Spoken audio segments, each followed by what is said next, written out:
Hello friend, आज की video में हम लोग बात करने जा रहे हैं एसआईपी के बारे में। एसआईपी यानी सिस्टमैटिक इन्वेस्टमेंट प्लान। एसआईपी क्या होता है, कैसे काम करती है, उसके बारे में हम लोग थोड़ा सा डिटेल में बात करेंगे। जैसे कि एक बहुत बड़ा कन्फ्यूज़न होता है कि म्यूचुअल फंड और एसआईपी में क्या डिफरेंस है। तो बेसिकली एसआईपी एक मेथड है म्यूचुअल फंड में इन्वेस्ट करने का। इसका फुल फॉर्म होता है सिस्टमैटिक इन्वेस्टमेंट प्लान। जिस तरह से हम लोग अपने बैंक डिपॉजिट में, बैंक अकाउंट में आरडी करते हैं, रिकरिंग डिपॉजिट करते हैं, जिसमें एक फिक्स डेट को एक फिक्स अमाउंट हमारे बैंक अकाउंट से डेबिट होके हमारे आरडी रिकरिंग डिपॉजिट वाले अकाउंट में ट्रांसफ़र हो जाता है, जिसमें हमें लगभग एफडी के अराउंड जो है इंटरेस्ट मिलता है। उसी तरह से एसआईपी में एक फिक्स डेट को एक फिक्स अमाउंट आपके सेविंग बैंक अकाउंट से ऑटो डेबिट होके आपके म्यूचुअल फंड में इन्वेस्ट हो जाता है। इस प्रोसेस को, इस मेथड को, इन्वेस्टमेंट के इस मेथड को हम लोग सिस्टमैटिक इन्वेस्टमेंट प्लान कहते हैं। तो म्यूचुअल फंड में ही एसआईपी करी जाती है। म्यूचुअल फंड और एसआईपी कोई अलग अलग चीज़ नहीं है। एसआईपी म्यूचुअल फंड में इन्वेस्ट करने के मेथड को कहते हैं। दूसरी बात यह थी कि एसआईपी में इन्वेस्ट करने से हमें फ़ायदा क्या होता है। तो एसआईपी में इन्वेस्टमेंट करने का सबसे बड़ा फ़ायदा ये होता है कि इसमें रुपी कॉस्ट एवरेजिंग होती है, जिसको हम लोग डॉलर कॉस्ट एवरेजिंग भी बोलते हैं। रुपी कॉस्ट एवरेजिंग में क्या होता है कि जब भी मार्केट पीक पे होता है तो उस समय जो यूनिट्स होती हैं, यानी स्टॉक का प्राइस महंगा हो जाता है और यूनिट्स का प्राइस जो है वो ज़्यादा हो जाता है, और हमारा अमाउंट फिक्स होता है। तो फिक्स अमाउंट होने की वजह से जब महंगा शेयर हो जाता है या महंगा यूनिट्स हो जाते हैं तो हम लोग कम नंबर ऑफ यूनिट्स खरीद पाते हैं। और जब मार्केट में करेक्शन आता है, गिरावट आती है, तो समय स्टॉक के प्राइस, यूनिट के प्राइस सस्ते हो जाते हैं। तो सेम वही अमाउंट जब इन्वेस्ट होता है तो हम उसमें ज़्यादा नंबर ऑफ यूनिट्स खरीद पाते हैं। फॉर एग्जांपल किसी मंथ में एक हमने एसआईपी स्टार्ट करी किसी म्यूचुअल फंड में जिसमें 10 रुपये की एनएवी चल रही है, और हमने उसमें 100 रुपीज़ का इन्वेस्टमेंट किया, तो हमें उस मंथ में 10 यूनिट्स मिलेंगी। और मार्केट महंगा हो गया, 10 रुपए की यूनिट बढ़ के 20 रुपए की हो गई, तो अब हम 100 रुपये इन्वेस्ट करेंगे। 100 रुपये की एसआईपी हमारी जाएगी मंथली, तो हमें सिर्फ 5 यूनिट्स मिलेंगी। और मार्केट में गिरावट आ गई, 10 रुपये वाली यूनिट जो है वो घट के 5 रुपये की बची, तो अब हमें 20 यूनिट्स मिल जाएंगी, यानी नंबर ऑफ यूनिट्स 20 मिलेंगी 100 रुपये में। तो इस तरह से जब भी मार्केट सस्ता होता है तो हमें नंबर ऑफ यूनिट्स ज़्यादा मिलती है, और जब मार्केट महंगा होता है तो नंबर ऑफ यूनिट्स कम मिलती है।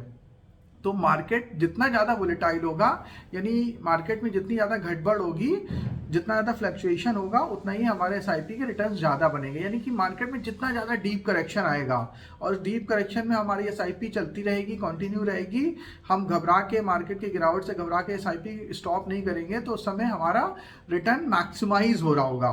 और अगर हम अपने नॉर्मल रिटर्न को, जैसे किसी म्यूचुअल फंड में 15% का रिटर्न मिल रहा है सालाना का सारे इन्वेस्टर्स को एसआईपी करने पे, और अपने आप रिटर्न को 18, 20, 22% करना चाहते हैं, तो आपको करना क्या होगा कि जब भी मार्केट में करेक्शन आए तो जो आपकी नॉर्मल एसआईपी चल रही है उसको तो चलने दीजिए। साथ ही साथ आपको करना क्या है कि आपको एडिशनल परचेज कर लेना है उसी एग्जिस्टिंग एसआईपी में। जब भी अगर आप साल में 4-5 बार ऐसा कर पाते हैं कि हर एक करेक्शन में आपने एडिशनल परचेज कर लिया, मान लीजिए आपकी 5000 रुपीज़ पर मंथ की एसआईपी चल रही है, और करेक्शन में आपने 10,000, 20,000, 25,000 रुपये जितने भी आपके पास अवेलेबल हुए उस समय, उसमें आपने एडिशनल परचेज कर लिया, तो बाकी सारे लोगों का एसआईपी का रिटर्न 15% होगा, आपका एसआईपी का रिटर्न बढ़ के 20-25% तक हो जाएगा। तो ये भी सबसे बड़ा एडवांटेज होता है एसआईपी का। तो दोस्तों, इस तरह से अगर हम लोग लंबे समय तक एसआईपी चलाते हैं और गोल बेस्ड एसआईपी चलाते हैं, फॉर एग्जांपल जनरली हमारे लाइफ में क्या गोल हो सकते हैं, किसी को कार खरीदनी हो सकती है, किसी को ड्रीम होम खरीदना हो सकता है, किसी की मैरिज के लिए उसको प्लानिंग करनी हो सकती है, किसी को हाई स्टडीज़ के लिए प्लानिंग करनी हो सकती है, किसी को रिटायरमेंट के लिए प्लानिंग करनी हो सकती है।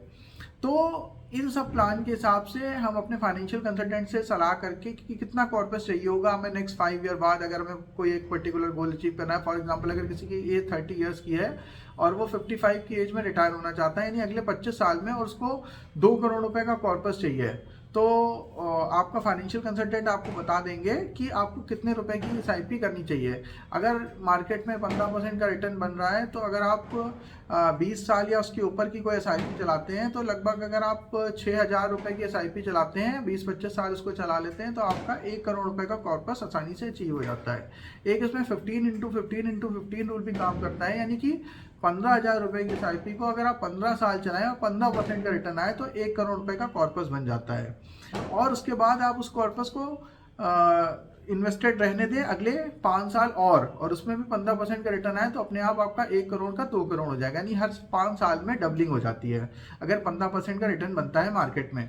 तो इस तरह से आप अपने फाइनेंशियल प्लानिंग कर सकते हैं, अपने गोल्स प्लान कर सकते हैं। और अगर आप ये प्लानिंग हमारे द्वारा कराना चाहते हैं तो आप डिस्क्रिप्शन में दिए गए नंबर पे कॉल करके हमसे संपर्क कर सकते हैं। हम लोग भी हमारी टीम आपकी हेल्प करेगी, आपकी फाइनेंशियल प्लानिंग करेगी और उसका कोई भी एडिशनल चार्ज आपको नहीं देना है। और नॉर्मल जैसे तरह की जो आपकी SIP का एक्सपेंस रेशियो है, बस वही एक्सपेंस रेशियो रहेगा, आपको किसी तरह की कोई फीस वेल्थ फॉर यू को नहीं देनी है। तो उम्मीद है कि यह वीडियो आपको अच्छा लगा होगा। अगर ये वीडियो आपको अच्छा लगा, आप इन्फॉर्मेटिव लगा, तो उसको अपने दोस्तों के साथ, फ्रेंड्स के साथ जरूर शेयर करिएगा और वेल्थ क्रिएशन की जर्नी में हमारे साथ बने रहिएगा। Thank you very much.